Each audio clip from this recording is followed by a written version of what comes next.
Olá, você! Seja muito bem-vindo, sejam muito bem-vindos ao Mundo Autista.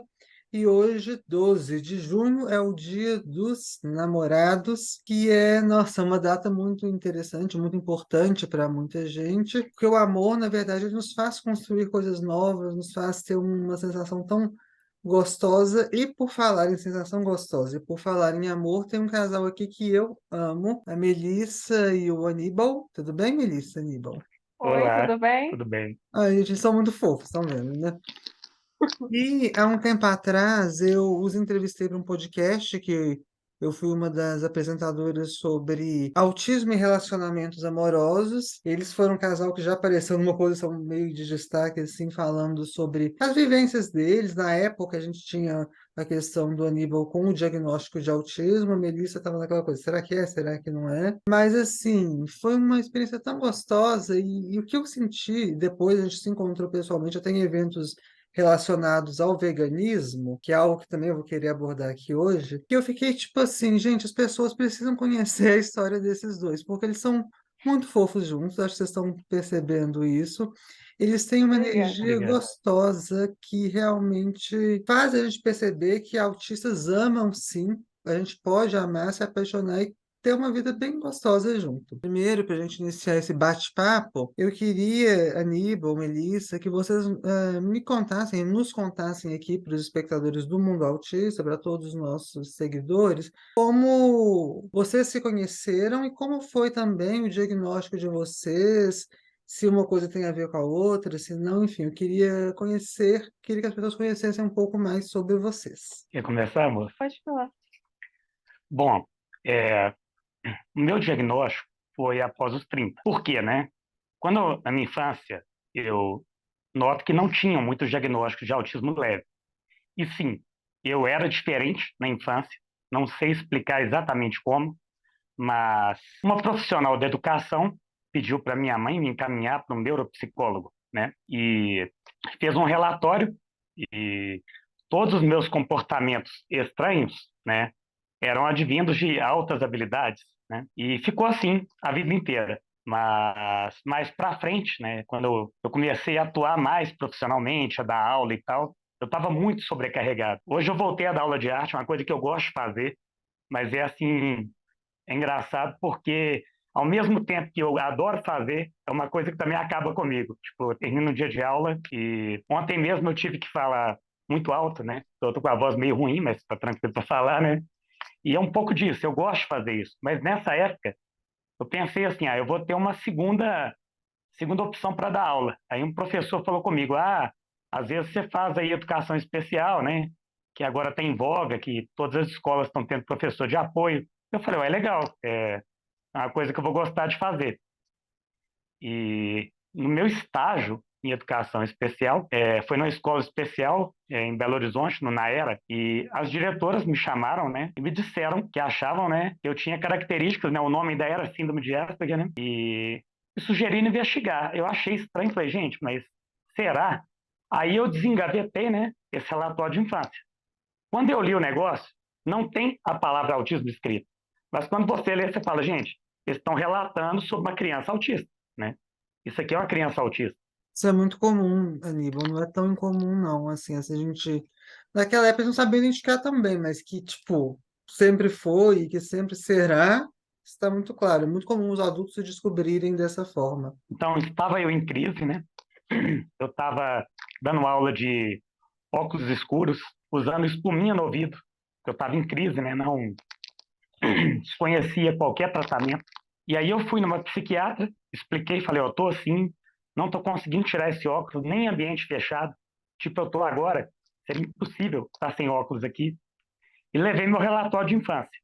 Quando ela pegou o meu relatório, ela leu e falou, pera, isso aqui para mim está descrito que é um indivíduo autista, né? Só não tem a palavra, como eu falei. Então, meu diagnóstico foi rápido por isso, porque eu fui diagnosticado num momento de crise intensa, né?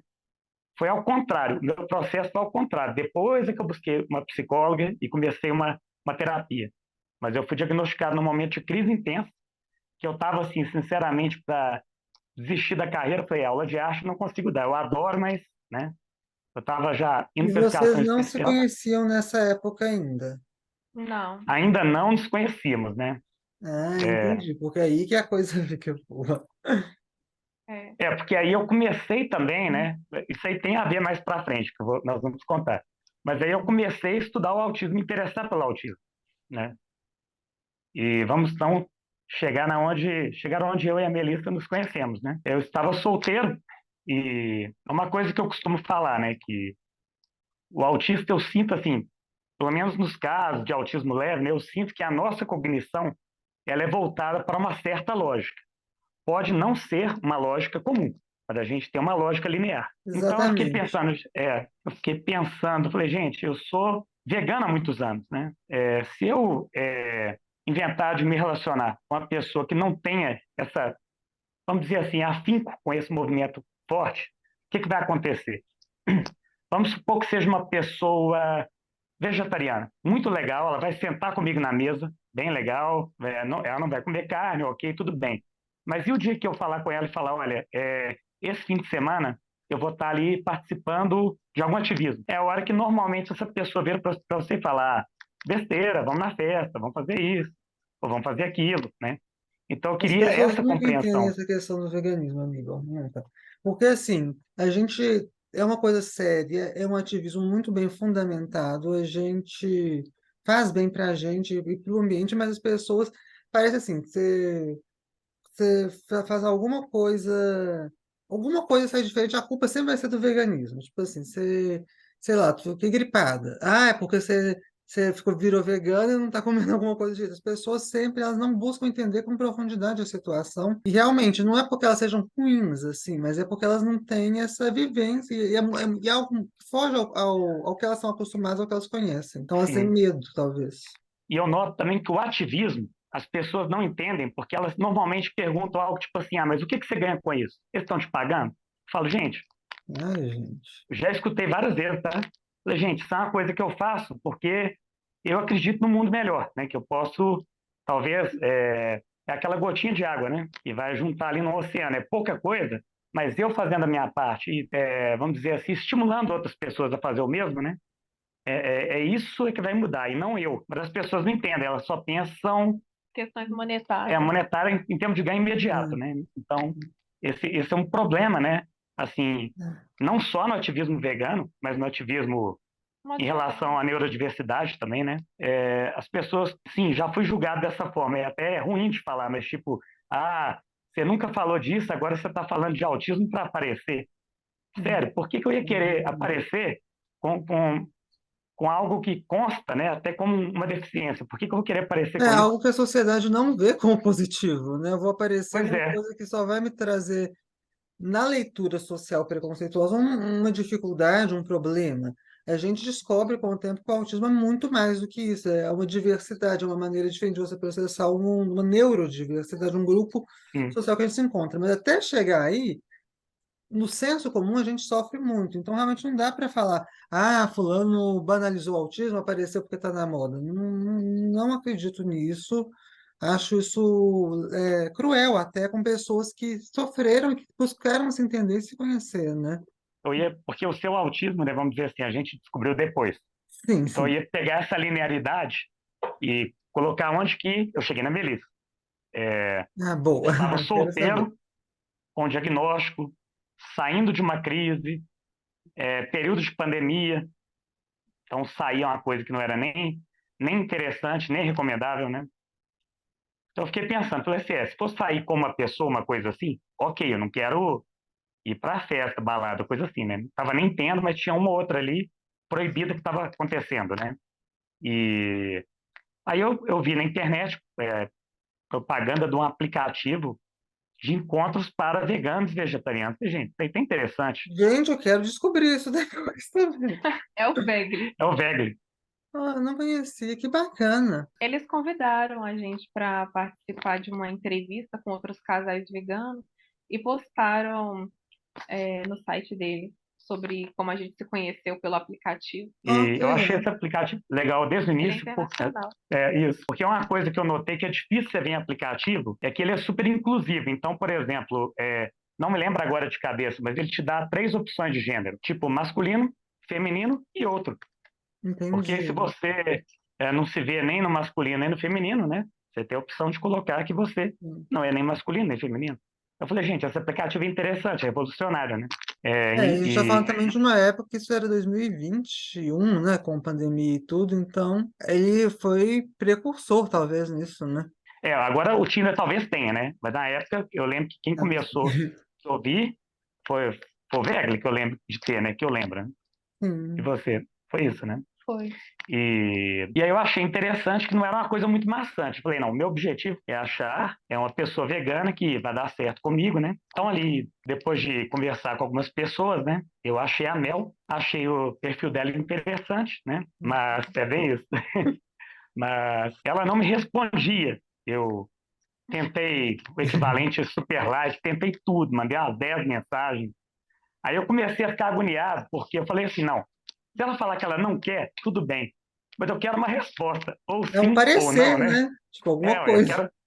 quero. Não, se ela falasse comigo assim, não, não quero conversar com você, te achei chato, beleza, tudo bem. Mas eu queria que falasse alguma coisa, entendeu? Então fala. Aí eu cheguei à conclusão que ela não estava usando o aplicativo, né? Ah, Ela fez o perfil, não deve ter dado certo, não é isso, amor? Eu fiz o perfil e desinstalei do celular, ficou lá o perfil ativo. Eu não E, entrava com eu me frequência. identifico com isso. Eu e aí, sou, olha, eu sou a mestra em fazer um tanto de perfis em aplicativos de namoro e depois eu mesmo não consigo, porque, assim, eu entendo a história de vocês, mas na minha história, tipo assim, de 5 pessoas, 4 não prestavam e uma era mais ou menos. Ah, não, eu não tive essa boa sorte ainda, né? É bem isso. mas é isso mesmo, é bem isso. E Só tem que uma aí coisa. Desculpa. paramos a gente, né? A gente se encontrou aí, opa, agora deu. Paramos. Deu É, Só sorte, né? que ficou. você não contou que me stalkeou. Ah, Ah, convenientemente tirou da história. não, olha só, sacada. Pensei assim, falei, ó, ela é vegana. Tem muito mais veganos hoje que quando eu me tornei vegano. Mas ainda assim, Desde né? quando você é vegano? Nossa, eu tenho que fazer conta, mas assim, eu acho que eu tinha 21 anos, hoje eu tenho 37. É, Mais ou desde menos 16 anos, mais ou por menos. aí, mais ou menos, é. Entendi. Eu tenho tipo um 6. E porque eu não lembro exatamente o ano. Não, eu acho que foi aos 21 que eu virei vegano, meu aniversário, que é em janeiro, acho que foi isso. É porque foi um processo, né? De repente eu parei e falei, não, agora eu sou vegano mesmo. Mas tinha um período que eu já não comia carne, né? Já não comia ovo, mas às vezes ia lá e, sei lá, pegava um pedacinho de bolo. Então, o marco, isso aí é igual eu falei a questão da nossa lógica, né? O marco que eu considero, né? É a partir do momento que eu realmente falei, agora eu sou vegano, né? É o ponto que eu acho que é o ponto que a gente tem que considerar aqui. Buscando, né? Essas questões sobre a Mel, eu fiquei pensando, gente, não tem tanto vegano em BH. Então vamos fazer o seguinte: vamos pegar esses eventos veganos maiores e vamos tentar jogar o nome dela no Instagram. Ainda que o grupo tenha 3, 4, 5 mil pessoas, né? Eu vou ter que, no máximo, pesquisar, sei lá, 50 melismas. Nossa ideia é interessante, porque, tipo assim, de, sei lá, 200 melissas que existem, 200 não, sei lá, hipoteticamente, em Belo Horizonte, você passou para 50 do grupo, até chegar nela. E, Sapatinho de cristal. mais ou menos. Né? Só que não estava como Melissa. Então foi a hora que eu comecei a tentar Mel. Hum. Aí uma hora eu achei. Falei, opa, é ela. Eu falei, quem é esse rapaz aqui que enviou solicitação? Eu falei, legal o perfil dele, vou aceitar. Aníbal viu uns posts que eu fiz sobre cosméticos veganos. E ele comentou, falou, não conhecia esse desodorante. Foi a primeira conversa.